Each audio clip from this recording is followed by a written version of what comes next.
ঠিক আছে বাবা, আমি আয়শাকে বলবো যাতে ও তোমার কাছে ক্ষমা চেয়ে নেয়। কেমন? ও আমার সাথে মিথ্যা বলছে।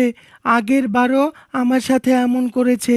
এইবার ক্ষমা না চাইলে ওর সাথে আমি আর কোনো কথাই বলবো না, এই তোমাকে বলে দিলাম। এই বলে আলী সেখান থেকে রাগ করে চলে যায়। মা আয়শা, মা আয়শা, এদিকে একটু এসো তো মা। তুমি ইচ্ছে করে ওকে কেন ধাক্কা দিলে মা? দেখলে না ও ব্যথা পেয়েছে? যাও মা, ওর কাছে গিয়ে এখনই ক্ষমা চেয়ে নাও। আম্মু, আমি তো শুধুমাত্র ভাইয়ের সাথে একটু দুষ্টুমি করেছি। দুষ্টুমি করে হলেও আমাদের কাউকে কখনোই কষ্ট দেওয়া উচিত নয় মা। যাও, তুমি তোমার ভাইয়ের কাছে গিয়ে ওর কাছ থেকে ক্ষমা চেয়ে নাও মা।